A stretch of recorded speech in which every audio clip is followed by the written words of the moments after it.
Good evening, everybody, and welcome to our discussion of the film Honeyland, which is the fourth film that we are showing in this year's World Cinema Series on the theme A Delicate Balance, Global Communities, and the Natural Environment. So I'd like to begin by, first of all, thanking you for coming on this evening. As I was just joking, it was really a lovely day here today, and one might be partially tempted to do this outside, but since we're Zooming, I'm not quite sure how that would work, and no sense pressing our luck. But really glad that you will join us for what I think will be a very, very good session. So let me begin by noting, as with our January film, Bhopal, A Prayer for Rain, Honeyland really takes us to the heart of the fragile balance between humans and nature, albeit on a very different scale. Because as those of you who joined us in January for Bhopal will remember, in Bhopal, India, the greed and negligence of Union Carbide trigger the world's worst chemical and industrial catastrophe in 1984, killing thousands of people. Honeyland, our film that we're discussing tonight, is a documentary that was made in 2019, and it was co-directed by Lubomir Stefanov and Tamara Kotievska. And it's set in the rural village of Berkelirja in northern Macedonia.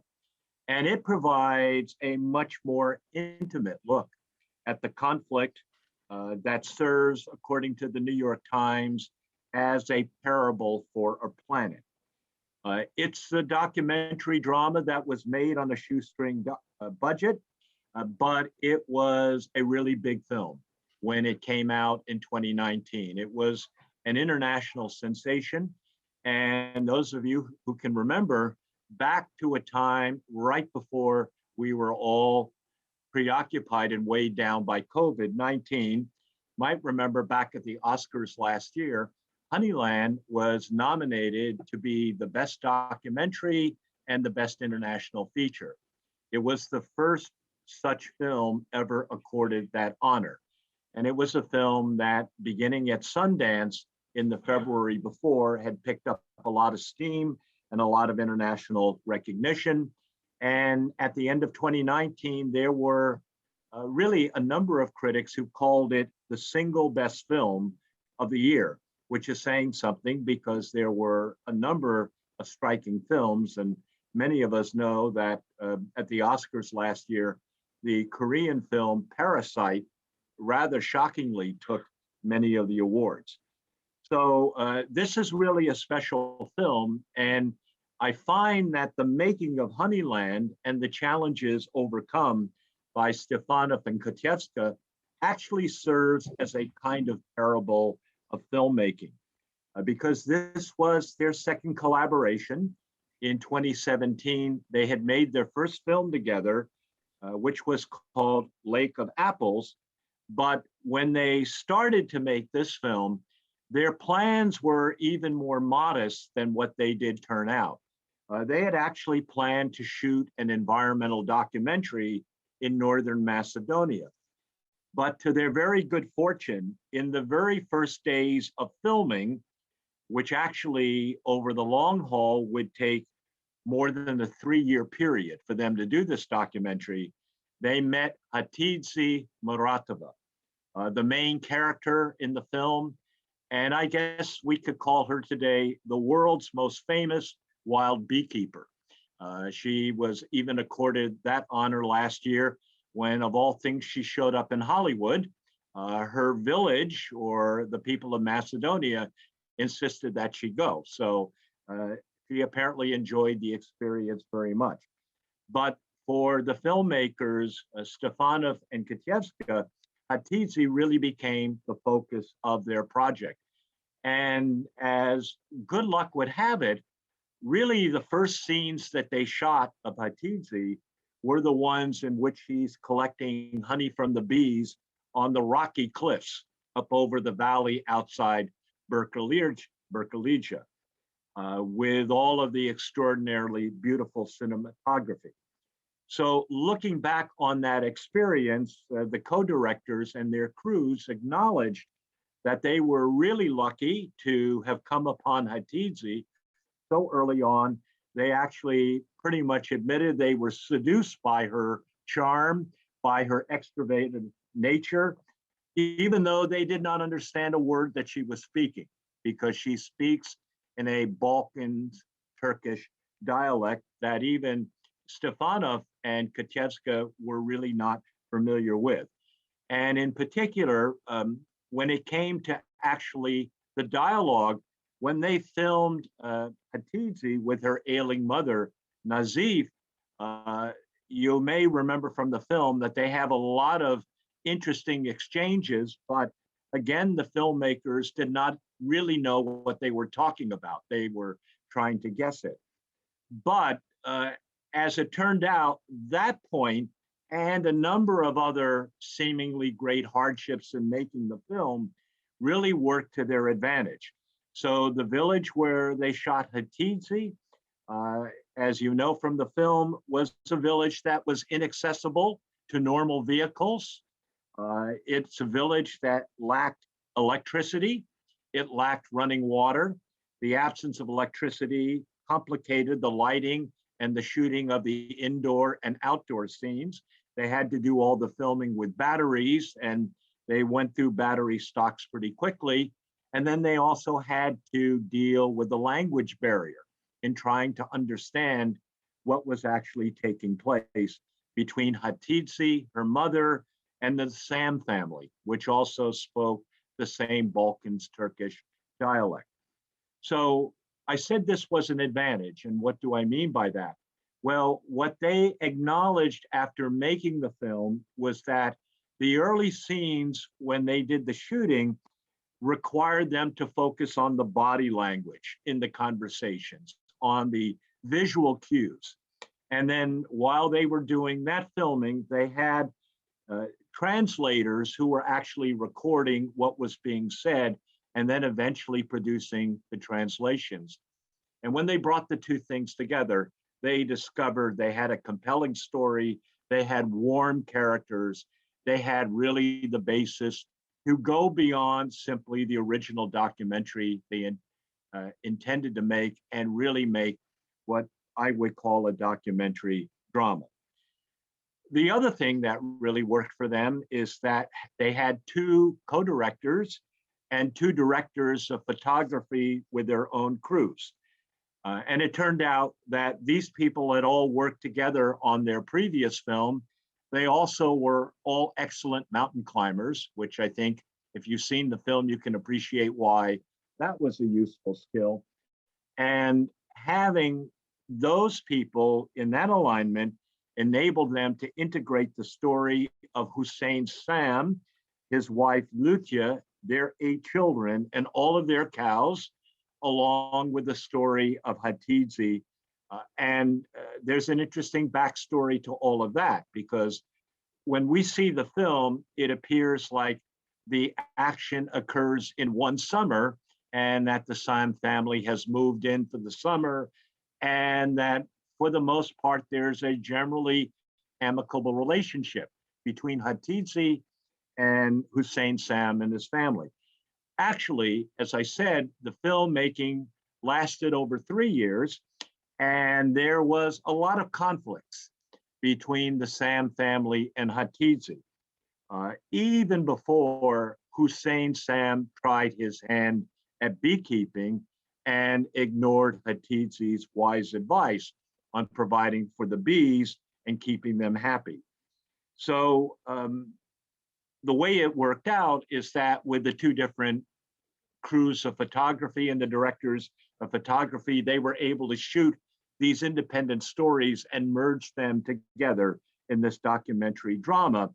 And they were able to really put together the narrative, which really focuses in a contrast on Hatidze's traditional sustainable methods of honey production and Hussein's rash and impatient efforts to turn a quick profit from his bees as well as his cows by producing a volume that will satisfy the demands of his local buyer, which, as we know from the film, brought disaster on him as well as his neighbor Hatidze.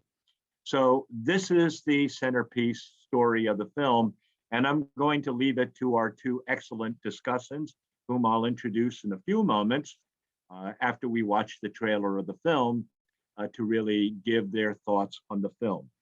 Here, let me just add a couple of more words of introduction to the film.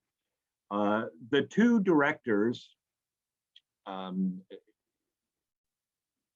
the film and the producer, Atanas Georgiev, emphasized after they finished production and they did the festival circuit that the film does not really seek to demonize anyone. It obviously puts Hatidze in a very favorable light. We'll see what our discussants have to say about that.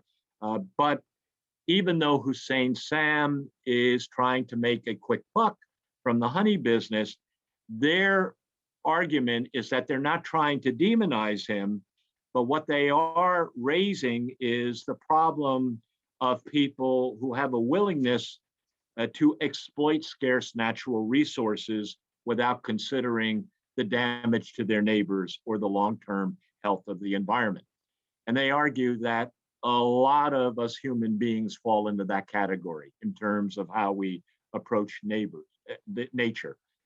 In Hussein's case, they argue he's clearly overextended, overwhelmed by his quest to provide a better life for his family, which he does not exempt from chewing out royally when his various business ventures go sour. So this was a film that received a lot of acclaim as a documentary that had also the internal structure of fiction. That's a blend that one of the directors, Tamara Kotevska, really calls the future of documentaries. But what's interesting is that for all of the praise that this film received, it did receive some criticism from some critics, such as Richard Brody of The New Yorker, who argues that in his view, the co-directors and the crew crossed a critical line given the extent and nature of their presence in the lives of Hatidze and the Sam family. And I'll be interested to see, what thoughts some of you in the audience have on that particular issue. What happened is that given that they were in the village for 3 years and they got to know the characters very well, the directors and producers found themselves in the middle of various legal disputes between the Muratova and the Sam families. There apparently was, well before the story that's played out in the film, Hussein Sam's dog bit Hatidze, so that produced a problem. And then they argued over how the water from the community well should be used. Hatidze wanted to keep it for people. Hussein Sam wanted to give it to his dogs. And apparently what happened is the Honeyland producer was dragged into the middle of all of this. And then given, again, the extent of time that the crew spent with these characters, and given the tremendous reception that the film got after it was released and the various prizes it won, Georgiev set up what was called the Honeyland Foundation, and then began to give some of the more than $1 million in prize money to Hatidze and the Sam family, which, as it turned out, enabled Hatidze to move part of the year to another village in northern Macedonia, about half-hour away, Dorfalija, where a house was put up, but she did spend part of the year in Berkelija, and but she did that because she wanted to be near her surviving family after her mother died. Also, funds were provided for the Sam children to continue their education. As I said, some critics argue that that's really going beyond the professional boundaries of documentary filmmaking. And but I would say most reviewers did not raise that issue, but I thought it would be worthwhile considering. So we will talk about the lessons in this film as they apply to environmental sustainability, as they apply to intercultural relations and filmmaking. But let me simply conclude with the words of Justin Chang, the critic of the LA Times, in speaking about Honeyland. He sums it up by saying, and I quote him, few films have offered such an intimately infuriating, methodically detailed allegory of Earth's wonders being ravaged by the consequences of human greed, end quote. So on that point, I'm going to ask Stacy if you would run the trailer for us, and then I will introduce our two discussants.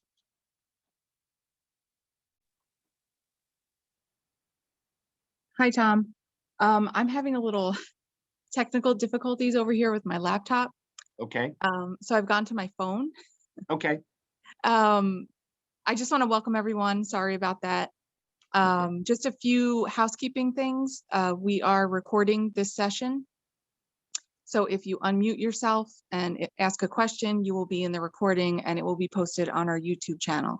If you don't feel comfortable asking a question on camera, you can put it in the chat and we will read it out for you. And then we ask while our presenters are talking, if you could just leave yourself on mute so we can listen without interruption. And then when they're finished, we can ask our questions. So just bear with me for 1 second. I'm going to pull up the trailer and try to share it from my phone. Just give me 1 second. Thank you. Sorry.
I'm sorry, I'm having a problem sharing from my phone. I apologize.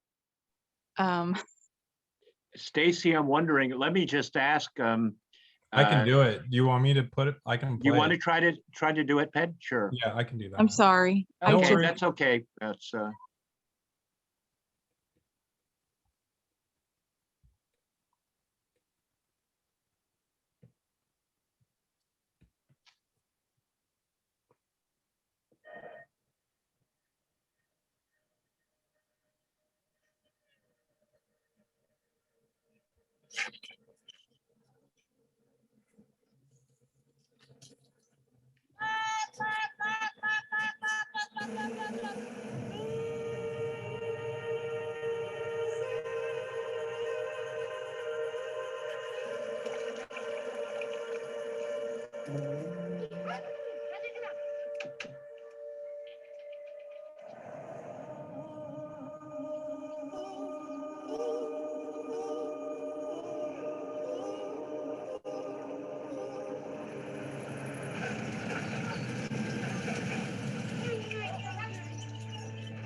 Bak şimdi ara.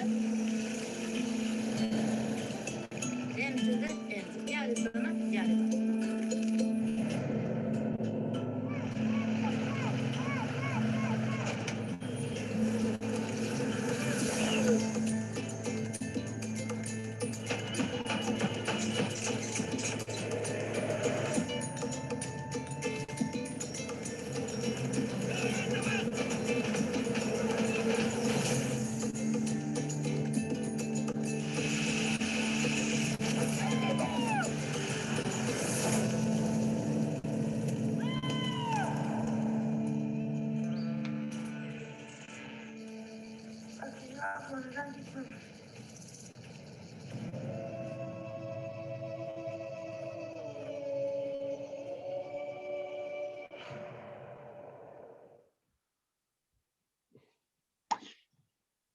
Thank you, Ped. No problem. Okay, that's great. Okay, so let me present to you our two commentators. I'm really delighted. We have a brand new contributor to the World Cinema Series, joining us for the first time, and a veteran complimenting as well. So first of all, I do want to thank Dr. Pedram Danishgar, who is going to be our first discussant tonight. Ped is an associate professor of biology and also was last year's recipient of the Distinguished Teaching Award at Monmouth University. So that's a really high honor on this campus. So really glad that Dr. Dhanishgar is here with us. And he holds his PhD in biology from the University of Florida, specializes in research on the impact of climate change on coastal forests in New Jersey, the Pine Barrens in particular, and the Bahamas. And he's also done a great deal of work on rare and endangered plant species and populations. He did say to us right before we started the program, he's been doing a lot of research on bees, which is good because this is not my forte. I probably fit more like Hussein Sam when I'm around bees. I'm usually running away from them, but maybe Ped has the magic honey touch. He will be followed by Dr. Mihaela Moscaliuc, who, as I indicated, has many times joined us in the World Cinema Series and the Provost Film Series to offer comment. Dr. Moscaliuc is an associate professor of English, and in 2015, I think it was, you were a Fulbright scholar in your native Romania. Dr. Moscaliuc is a creative writer and scholar, highly published, well recognized, well celebrated for her numerous collections of poetry and her scholarship on a variety of issues, particularly, I think probably what really connects here is her work on the Romani people, the Gypsy cultures. And I thought of Dr. Moscaliuc being a great fit given her experience in the Balkans and in that area. So she will be following Dr. Dhanishgar in giving thoughts. And then, as always, we'll open it up for your comments, whatever they may be, whatever subjects you want to get into. I do hope many of you have seen the film already because it is really a breathtaking piece of work and quite remarkable how it all came out. So Dr. Dhanishgar, the floor is yours.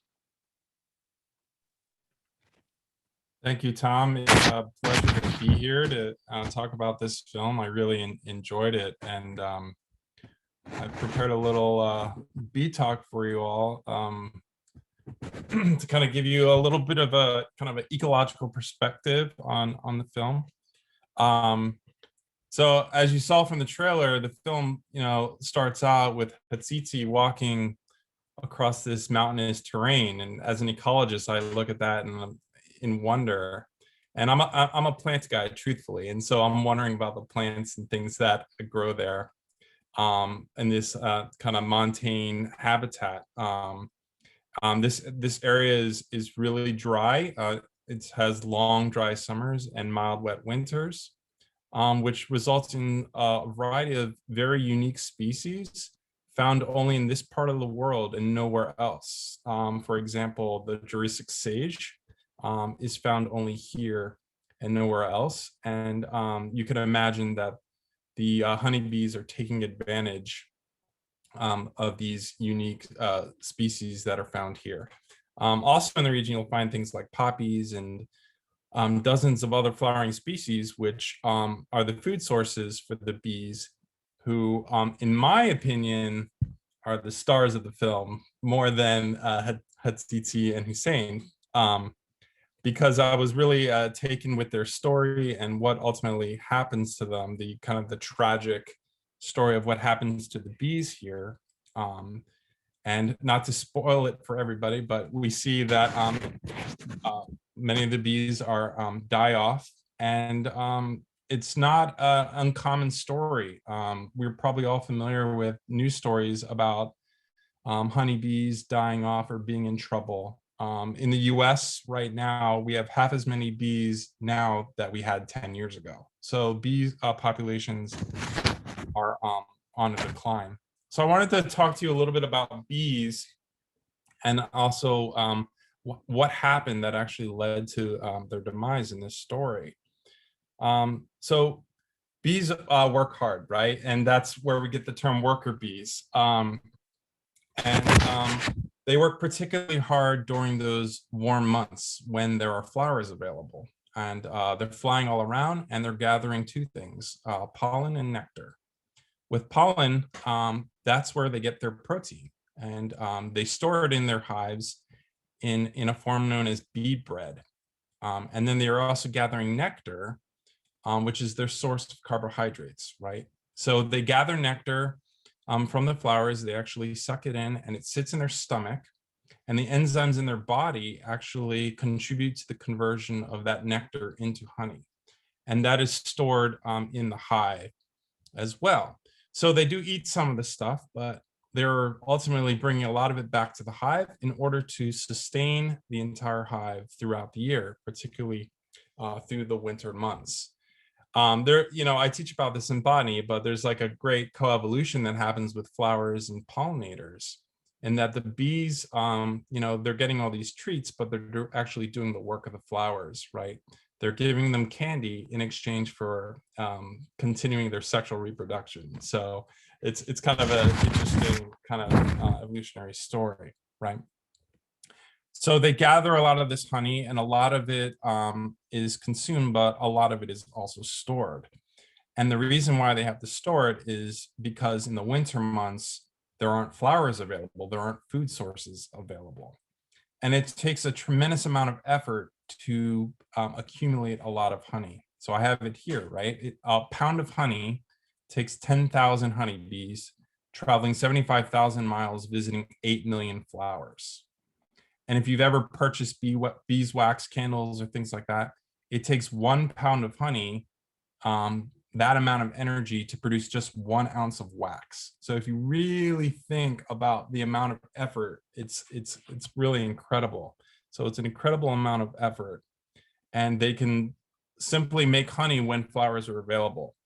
And so they're gathering all this honey in this kind of window of opportunity when flowers are out, and storing it up for the winter when the flowers are unavailable. It's no different than people who can vegetables, right?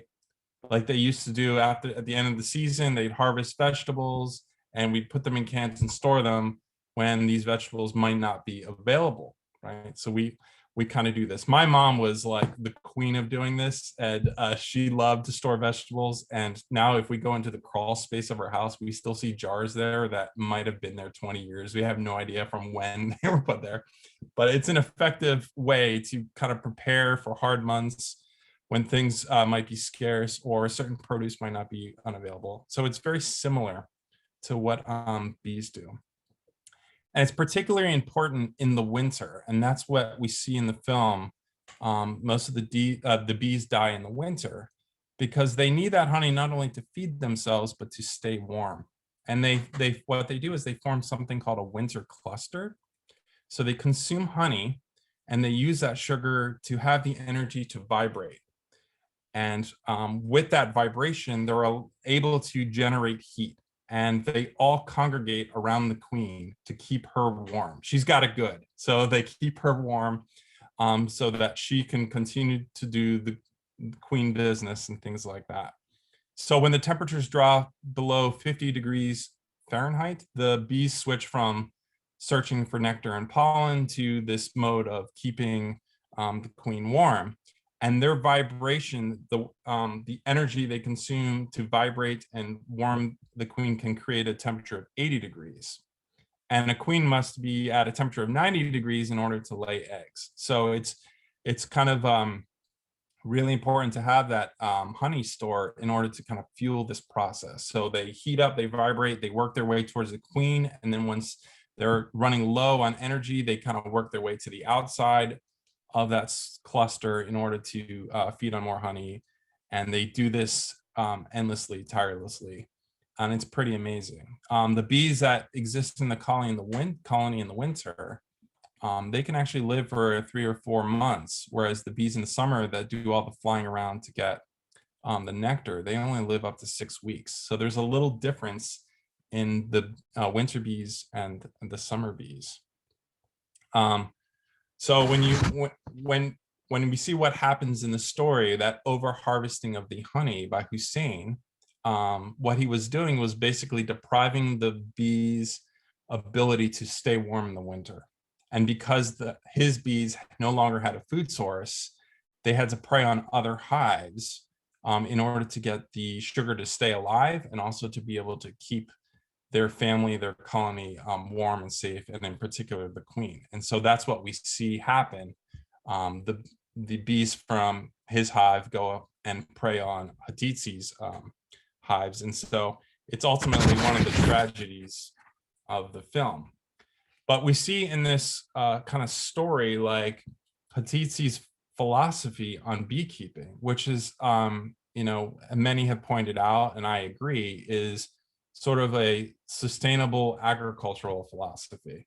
Whereas you take some for you take what you need, but you don't take too much, so that the hive itself can sustain itself, right? It can continue on over time. And so this strategy seems to work for her, and it works for the hives as they're able to continue on and persist. But Hussein Sam ultimately makes the mistake of having somewhat of a commercialist nature, right? Motivated by profits, motivated by the demand, and over harvesting what was available, right? Taking everything that was available in his own hive and then ultimately going to other hives to try to meet the demand, right? So we see kind of an over exploitation of resources here, which is tragic, which ultimately is kind of one of the sad stories that we see here. And so what we see playing with these two lead characters in this film is kind of like a metaphor for how agriculture is done, or the philosophies on how agriculture is done. And I see examples of this where little things we do, we don't realize we're doing it, but we are in ways mimicking what Hussein is doing. And so, for example, I was thinking about this. I came to New Jersey and I found it interesting that people rake their leaves to the street. And what happens is a truck comes by, picks up the leaves and takes it away. What you're actually doing is taking the honey away from the hive, right? You're taking away all these nutrients and things that should be returned to the earth to sustain what's growing in your yard, right?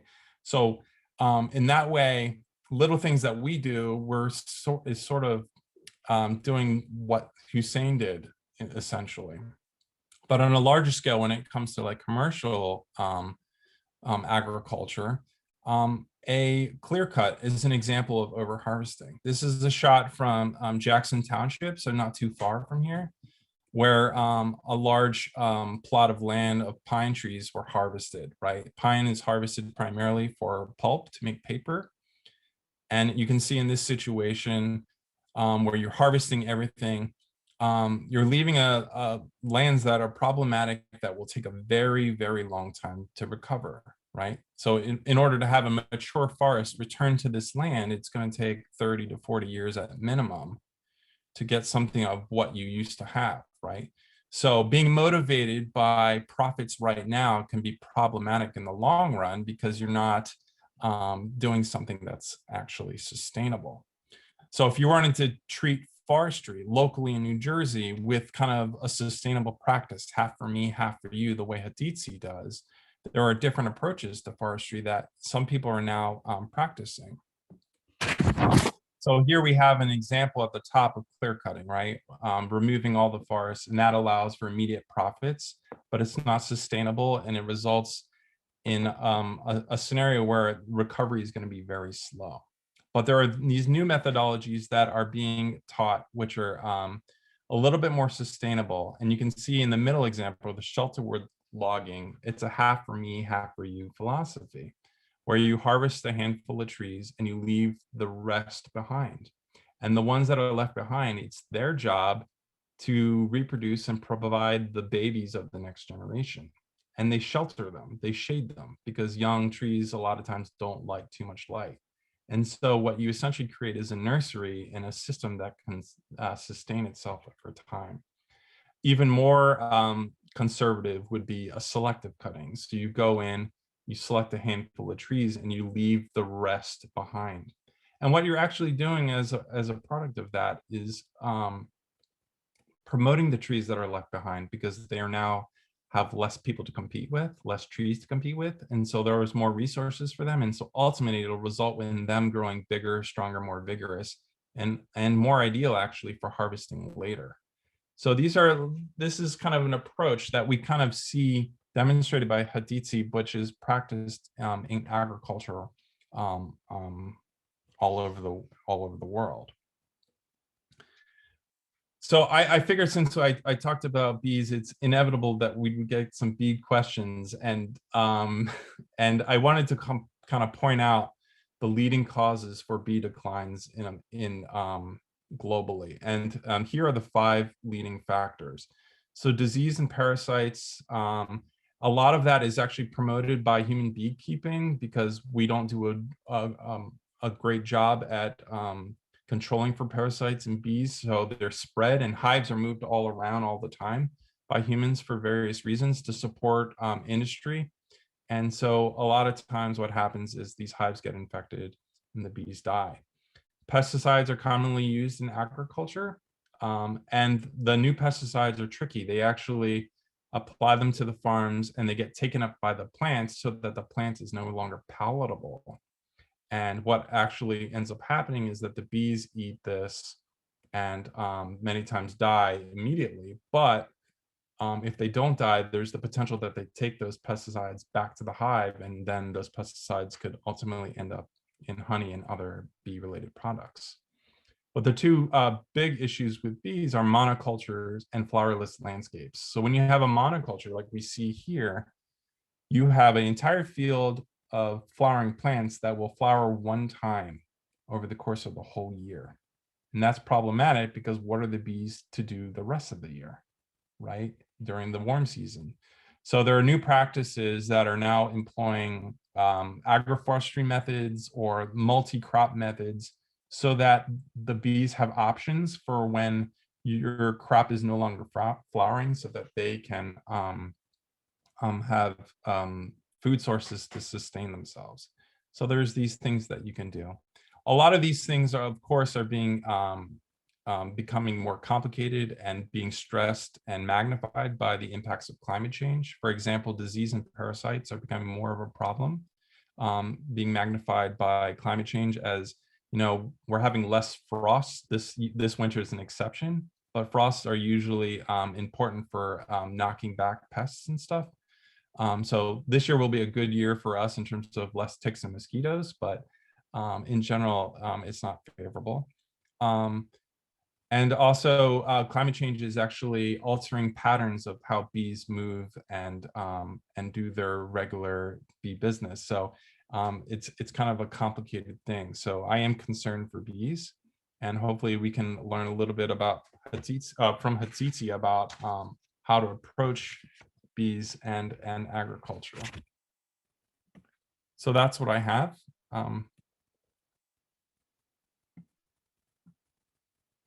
And I guess, Mihaela, you want to take over? Thank you. Thank you. Thanks so much, Ped. I've learned so much about bees. And so as Ped mentioned, no wonder in a way that bees and beekeeping have become, especially in recent decades, also symbols of the ecological crisis because of the colony collapse disorder, the loss of bees, new studies on the pivotal place of bees in the food chain and so on. And I was just thinking, and I wasn't going to mention this, but across cultures and centuries, bees have functioned as tropes for so many things, as metaphors, as rituals associated with all kinds of beliefs and rituals. And I'm thinking, not just the bee as a symbol of fertility because of the pollination and industriousness, but also creativity, seclusion, renewal, transformation in pre-Christian myth. The swarms of bees were coming out of the decaying bullheads, right? Immediately, the idea of transformation and renewal. In a number of Native American communities, they're a symbol of honesty and serving the community. The masks of the bees, right, are used in rituals for that. But I was thinking about how they're also this dual. They accommodate this dual also symbolism that has to do always individual and the collective. And they're also seen again in various texts as symbols for the soul. In ancient Egypt, the bees were the tears of Ra, the sun god. In Hebrew, if I'm correct, the word bee and word have the same root. Virgil saw them as embodying the divine and intelligence. Artists saw them, directly connected them to eloquence and creativity. And the belief was, I think it was in Pindar, that the belief was that if you were touched in the cradle by the bee on the lips, you became an artist, you could become a poet, right? So they're all this incredible associations. So thank you for that. So I wanted to talk a little bit about the interaction between characters, and particularly Hatidze and Hussein, and maybe a little bit about what I call the structures of care and labors of care, and this notion of hospitality and how it extends to the interaction of these characters. So I've seen Hatidze and Hussein, two characters who are both dependent on natural resources for survival, but they represent two different stances toward how this dependency works. And their attitudes are shaped to a certain extent by their different circumstances. And I think had Hussein been cast as a villain or as an unscrupulous profiteer, this would have been a different kind of documentary, less memorable, less complicated, less potent. Although I do lose kind of all sympathy when he cuts the tree to steal the lost bees from Hatidze. He's a migrant cattle herder who works really hard to feed a large family, all of whom are involved from a very young age in labor. There is no differentiation between play and labor. And all of them, including the completely innocent, the babies, the toddlers, are stung, not just literally by bees again and again, but also figuratively, but by all kinds of forces within and without their control. And I thought one of the interesting things was that, both of them, that after all, Hussein's struggle in a way to provide for his family is not that dissimilar to Hatidze's effort to care after her mother, Nazif, and herself. However, Hussein sees bees, as Ped mentioned, as a seasonal, temporary endeavor that can help him supplement the income. He does it in a hurry, as a novice who is not interested in being a real apprentice.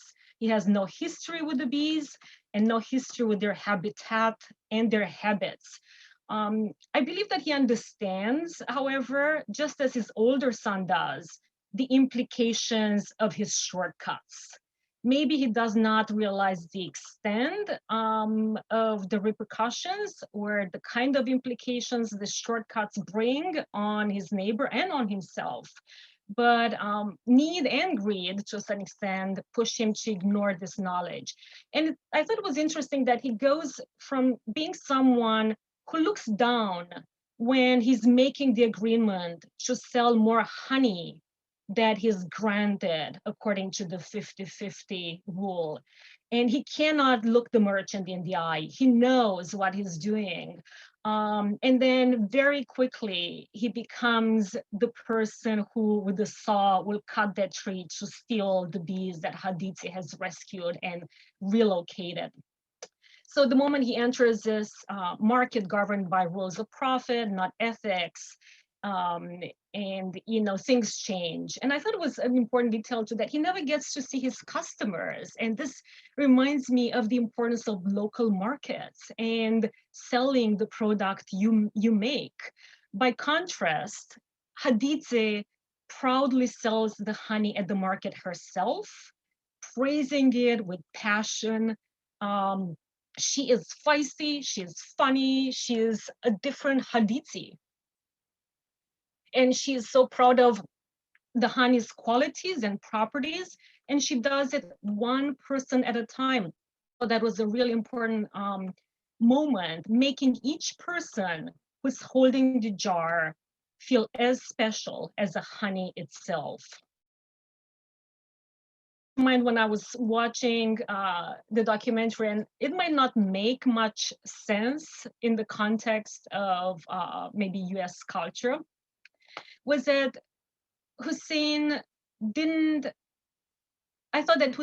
care about destroying or the implications of destroying that particular corner of the ecosystem because he hadn't buried his dead there.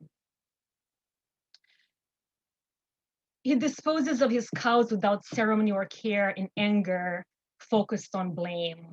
When cows and bees die, he moves on.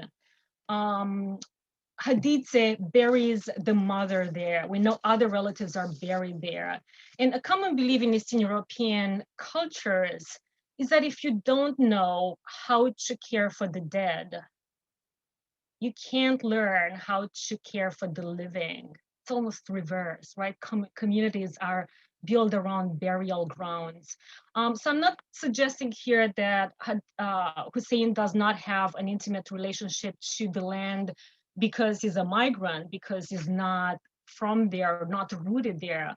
I think he understands the land better than most non-migrant. It's not about that. It's just that the moment he starts seeing, as Tom and Pet mentioned, the land for its exploitability, not for what I would call its hospitability, then he loses so much.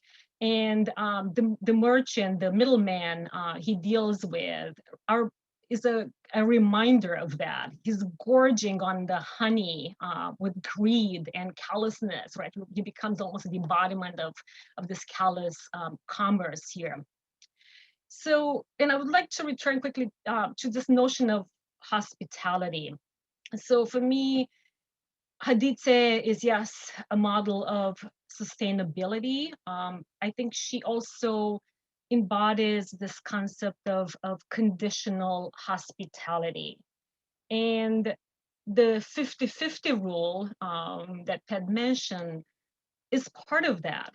And I think it's really important that she says to Hussein, she does not say take half, leave half, but they gave us half, we'll leave half. And that's an important distinction. It shows that how intimately she understands the conditions of hospitality and our position as guests to the home that is Earth. there are consequences to being bad guests. You will be denied lunch and dinner, then a bed. You'll never be invited back. You will be scrambling for food and a roof. So it's interesting that when the family arrives, there's worry in her eyes. And we don't know in the documentary that she'd had previous interactions. There's worry, although part of her so craves companionship. And we see her in the interactions with the children. She becomes a child. She plays with them and taps into that innocence. So she welcomes the family and shares with them the knowledge of beekeeping. So for me, what she's doing here, she's really practicing hospitality in the true meaning of the word. The bees are not hers. She's a beekeeper, not an owner. She is a guest in their world. That's enough for everyone, she tells Hussein, enough to live on, enough to sell, if you learn how to take and how to honor being given. And she passes on to him this knowledge of how to be a good guest and initiates him in the rituals of conditional hospitality and its codes of ethics. And I think Hussein, more than anybody else in this context, is someone who could benefit from learning about and from bees and their advanced organizational structure that Ted explained. There's so much chaos in the life of this family of 9, so many accidents and such unnecessary hurt as they labor. Everybody gets into everybody's way. And so there's no discipline. Nobody knows, who's in charge of what. They're throwing blame at each other. The kids are stung because they're in the wrong place at the wrong time. And so and I think indirectly, Hatidze is telling him that. She's giving them a way to learn so much more than just about beekeeping through this. So just a little bit about Hatidze and the mother. So I think that the way Hatidze cares about and after the bees extends in many ways to how she cares about and looks after her mother with a sense of obligation and love that are deeply interconnected. In cultures like ours here, the two are often understood as separate, love and labor, and so are the practices that involve them.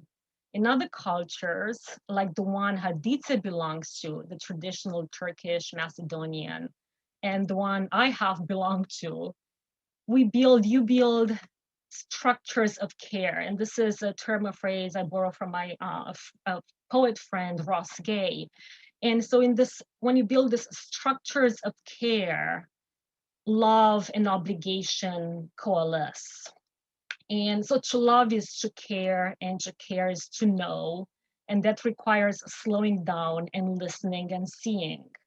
And we see Hatidze doing exactly that. She taps the rocks. She taps, right? She listens to the rock crevices, holding the hive of wild bees. She taps and listens to the tree trunk before she relocates them. She's finding a home for them. She handles them with bare hands. She rescues a drowned bee. She gathers bees with her singing. She shoos away the coyote with her howling.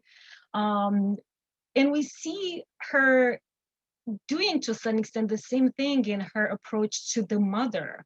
There's a certain stoicism and endurance here that's mixed with deep care. And it's not demonstrative. It's not, I love you, right, all the time.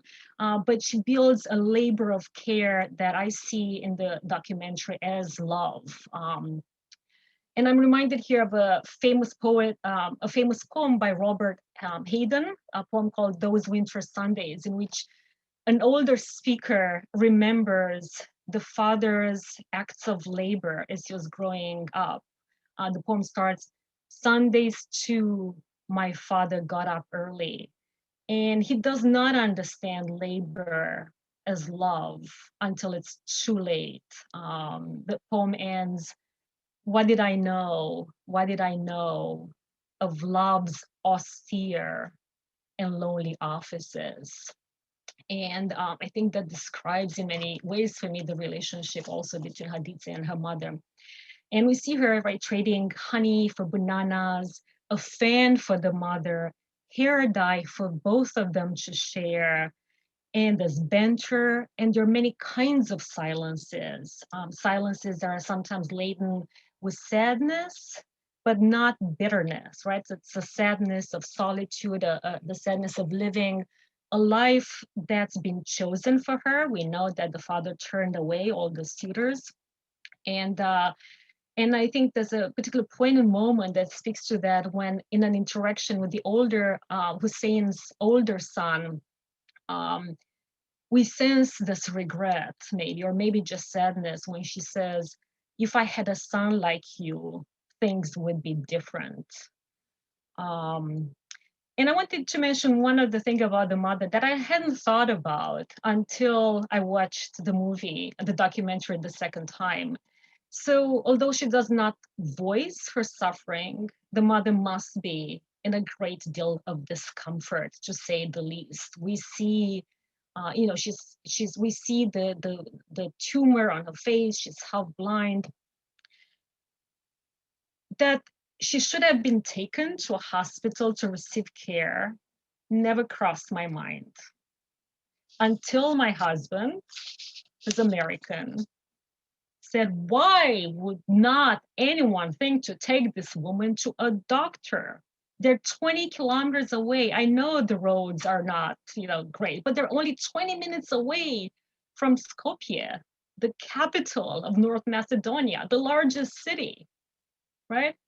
So, and I didn't ask myself that question because in the mother, in Hatidze's mother, I saw my grandmother and all the grandmothers, all the Romanian grandmothers I know. And forgive the, straying away a little bit, but my grandmother who passed away 3 winters ago was very determined not to die in the hospital. And a few years before her death, she cut her hospital stay short when she was diagnosed with a kidney disease and doctors put her on medication. She fled the hospital in her nightgown in a taxi, saying that she knew exactly what her kidneys wanted, unpasteurized beer. So we all ran to the beer factory with plastic Coca-Cola, empty plastic Coca-Cola bottles. And it wasn't so much that she mistrusted doctors. Many of them were her clients. She was a fortune teller. But mostly she did not want to ail, she said, and die. She wanted to ail and die her way at home in the care of family and friends. She died in the hospital, and my mom found her with a note in her hand, and she had scribbled, Mariana, that's my mom's name, come get me from motel, in quotation marks, hospital. Come fast, fast. And I was reminded of in the documentary how just before dying, Nazif tells the daughter, I become a tree. And that's how one should want to die, I could hear my grandmother say. And I think Nazif becomes part of the environment, becomes rooted. She's turning into a tree because of the way the daughter tends to her and the bees and their hut. So I wanna, I think I should maybe, let me see, maybe shall I stop here? I should stop here and see if we have questions, but I know we're running over. I have other things. But. So thank you both. Really, two complementary but somewhat different perspectives, which I think you've both really done a nice job illuminating some of the main themes. One thing I would mention, I didn't point out before, Hussein is about 16 years older than Hatidze in this film. And I think that's kind of one of the dynamics that also plays out in that relationship. Also, not to mention that he seems to be really pretty overwhelmed with a lot of things in terms of what he's trying to accomplish. So let's open it up to the audience. I'm hoping that we've been able to touch on some important thoughts, and we'll start off with Professor Bill Mitchell.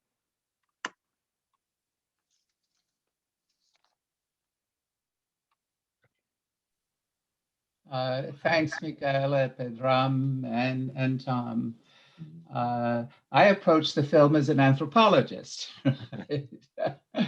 And Barbara and I watched it last night, and I was very unhappy with the film.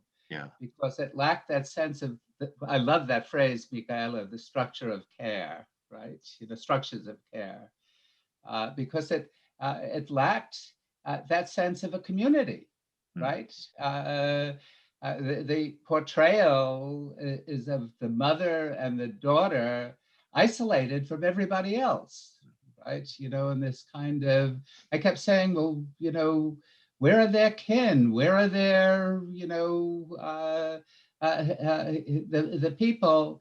And then when she goes to the fair in town, or the celebration, what in Latin it would be a fiesta of some sort, or the feast, right?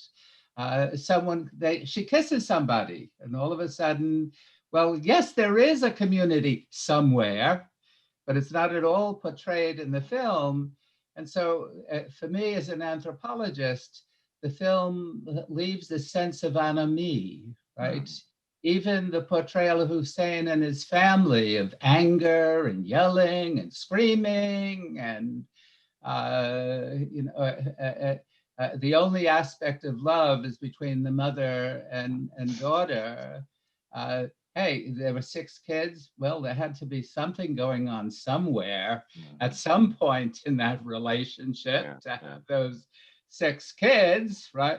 So as an anthropologist, I felt the film left this kind of distorted message about community. Even what does it say at the beginning? A forgotten community. Right. A forgotten. It obviously wasn't forgotten, right? Like a lot of rural communities, it's used as a source of labor, and so on, right? So it's not forgotten. It was interesting to me, Tom, when you said that they didn't understand the language, then it made sense to me, right? Because they didn't know what was going on. They didn't know what was, all of those things that an anthropologist would be focused on, of what's taking place. They weren't aware. And at the end last night after the film, I said to Barbara, it feels to me like they came every month or so, shot some footage. By the way, the footage is stunning, and the stuff with the bees is absolutely out of this world. But they came to the area every few months ago, shot some footage, came back, then shot some more footage, then came back, shot some more footage, and then stuck it together into this larger narrative, which didn't make sense in terms of a social narrative. That's my. By the way, I loved everybody's comments. The one thing I wanted to mention, and I think I kind of went past it in my remarks, is that Hatidze and Nazif were the only 2 residents in the village. Apparently, according to the filmmakers, everybody else had either died, and Hatidze's kin was in Dobrlija and some of the other villages around there. And I agree with you in the sense, I don't get an idea of how many relatives she did have, but she did run into some people. And she was actually surprised when the producer and the Honeyland Foundation actually bought this house for her that's being remodeled so that she could spend part of the year near her family. But the sense seems to be that once her mother died, that was pretty much the last human connection in the village. And then Hussein simply comes in the summers. But I think, the last point you made, Bill, that's very interesting is, this seems to be a somewhat different type of documentary film because it really takes some poetic narrative liberties in terms of putting together a story. And I guess the two antagonistic characters in the story generally are reasonably happy with the outcome of the film, although apparently Hussein complained about not getting the same camera exposure that Hatidze got after the film was winning all the prizes. So I guess some of the rivalries run pretty deep, but I was glad that Mihaela, you mentioned about Hatidze's role in the family and so forth, and the fact that her father didn't allow her to marry because that's a pretty traditional role, I guess, of the eldest daughter to take care of the family and so forth. So, yeah. Tom, I just wanted to comment about the directors. They found her because they were on a mission to do a documentary on the river, right? Right. And if you look into the history of the river, it's actually an environmental mess. And heavily polluted, a lot of issues with pesticides leaking into the water because of the rice farms and things like that. So I think they were already on a mission to tell an environmental story. Right. So so it kind of felt like they were selecting footage to, project this narrative. And so there was probably a lot that they selectively decided to cut out. But and in your introduction, you commented about how they were saying that this might be the new form of documentary. That's a little concerning to me, actually. Yeah. I mean, because documentaries should just show you what's happening and not create a narrative from the, So we're seeing like how that's taking place in the society today, where people can't discern the difference between a news program and an opinion program. So like, I'm a little, as a scientist, I want to see, like, present the facts to me. Well, that was one of the directors. I don't know whether Stefanov thought about that, but there it is. So other comments. So thank you, Bill, for getting us off to a good start. I mean, I thought one of the really good things about this film, for this particular theme, it obviously deals with the environment, the ecological questions in a big way, but there are so many different disciplines that really can connect to the topics that are covered in this film. So other comments? Yes. Okay, looking. Noah, do you have your hand up? Yeah. Yeah. Noah? Yeah, can you hear me? Yeah, we can hear you. Yes. So I really enjoyed watching this film, but at other points I was very frustrated as well. At first, I did think it was a documentary, but as the movie progressed, I thought there was no way it could be a documentary just because it seemed so scripted. Like, the events were so entertaining and extreme, and the characters were well developed and interesting. So now to hear that it is indeed a documentary and not entirely scripted, it's incredible. But the filming just seems so invasive for it to be a documentary, like capturing the moment that Hatidze mourns her mother's death, and the moments where Hussein mistreats his family and Hatidze. And I can certainly see both the cinematic ethical concerns due to their participation in the events, the filmmakers' participation in the events, but from the opposite view, definitely there's humanistic ethical concerns about their lack of intervention when things were going so poorly. I did read online, and also you said, Dr. Pearson, that the filmmakers bought Hatidze the house near her other family, and they set up a donation page for her and the Sam kids. But I don't know, do we know if they were paid at all for being their work in the film or anything like that, and opening up their entire lives to the world? Because I don't know specifically, but from what I've read, it sounds like the what they were given was after the film. It wasn't, a compensation for being part of the film, but it was Uh-huh. really more gratitude for, I guess, putting up with the filmmakers and the crews for such a long time. They shot over 400 hours of footage for the film, which kind of gets back to what Dr. Danishgar was saying in terms of what they originally intended to do and what they ended up doing. And they were constantly coming back to the village and things like that. And as Professor Moscaliuc talking about hospitality, I wanted to mention that when after the Oscars, apparently they came back to the village and Hatidze, really showed great hospitality in the home where they had done a lot of the filming. But the two co-directors said they already had the feeling that, she was pretty much out of that village and now in Dobrlija, with their family. So I guess in a sense, yes, we're talking about a dramatic narrative and with documentary features, but some of that feeling, that authenticity of the documentary was vanishing even, once they finished the filming and they came back to theater. So a very Right. different kind of experience. Right. Yeah, I think that they were certainly due some compensation. Like of course the hospitality is an amazing part of the culture, but there's obviously a limit to hospitality. Yeah, yeah. I think that the point about how someone should have brought her mother to the hospital for treatment is also so important. I never considered that until it was said. I, you know, it just kind of like definitely brings up the point of like, when does creating art for us to enjoy get outweighed by a like responsibility to interject and assist in the subjects? But yeah, really really interesting stuff. Right, right. Okay. Stacy, I think we had a comment in chat from. We do. We have a question in the chat. I'm wondering if the lack of sense of community was based on the poor conditions of the environment. Can the scientist further elaborate on that, please?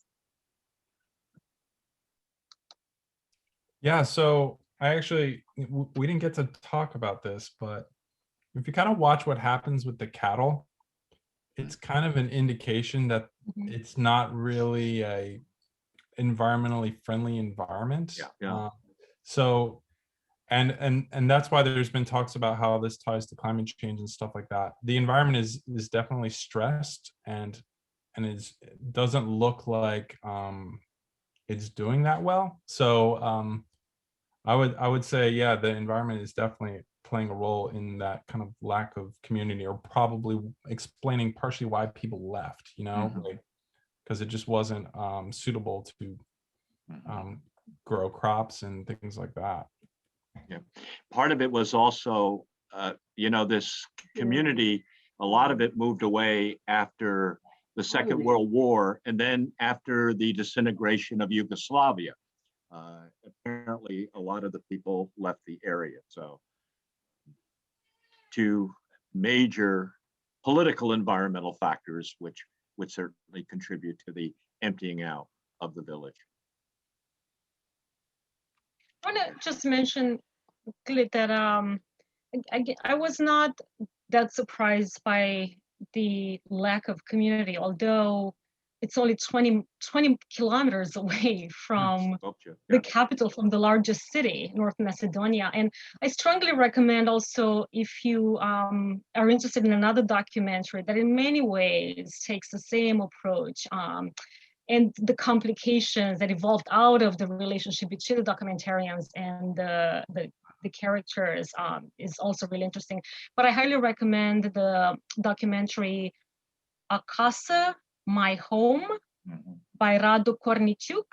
It's a Romanian documentary, and it's about a very large family who lives for 20 years in complete isolation in one of the corners, the wild corners of the Danube Delta, so close to the capital. You could actually, and from cities, you could see from where they live, they have no interaction whatsoever with the rest of the world for almost 20 years, until the town city decides to turn that into a museum. And also there are so many communities in Romania still very much like that. You go up into the mountains and there are shepherds who live in almost complete isolation. They come down once a year to, you know, bring the sheep up. And so the isolation and the lack of community didn't feel as unusual to me. Yeah. Yes, Dr. Mitchell. One of the things that was not shown, she wasn't hungry. Yeah. She didn't live by eating honey all the time, right? She sold honey. So we have no sense of how she provisioned herself, right? In what way, how often she went into the city with the honey. Was the honey sufficient to, so there's a lot of absence in the film about, you know, how she did provision herself, right? And her mother. Was it solely from honey sales? Pedram, would that be, would there be enough honey to sustain a human being for a year? Was there, I don't know, but I kind of doubt it. So there's some other way that she was provisioning herself, and that is, you know, left out of the film.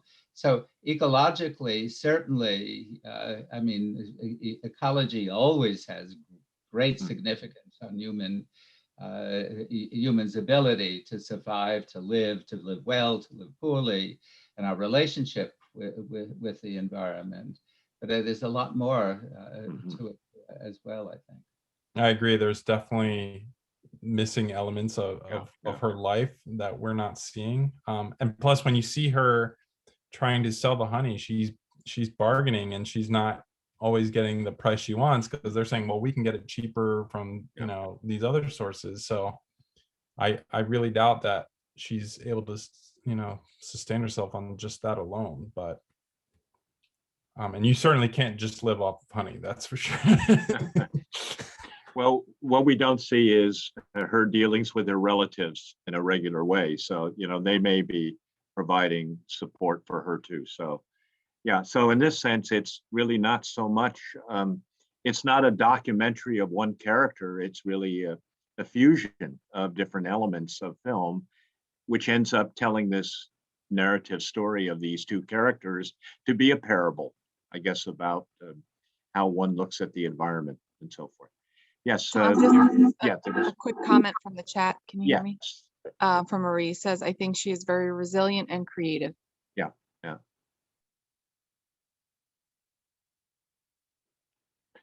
I think we would agree with that. Yeah, and a star in the making in her own way. So, other comments or thoughts?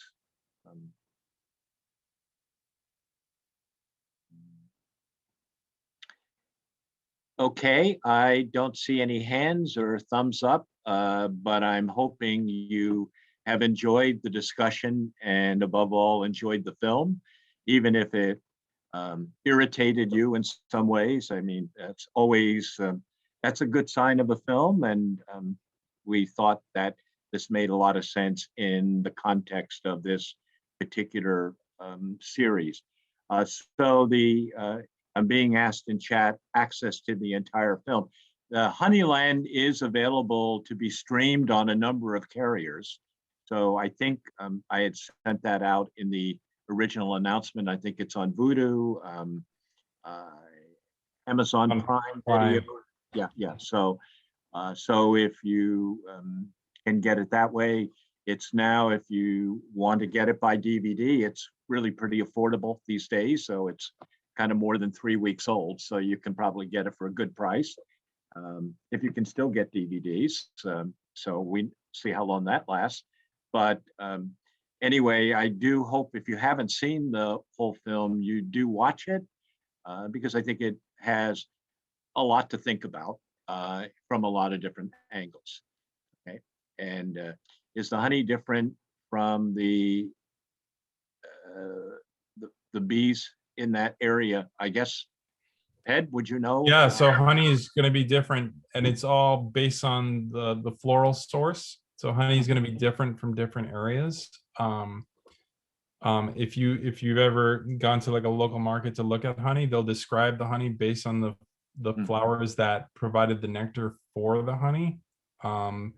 It's really important actually that if you can, you should actually purchase local honey, because your immune system is actually adapted to the local pollen that's already in the air and the nectar. So it's better for your body, and you're less likely to have a reaction to honey if you're eating locally sourced honey rather than honey from other places. So the honey will be a little different. Okay, thank you. And I do see from Professor Mitchell that the film is available from Amazon Prime Video for 90 cents. So you get a bargain rate if you want to watch the film in that way.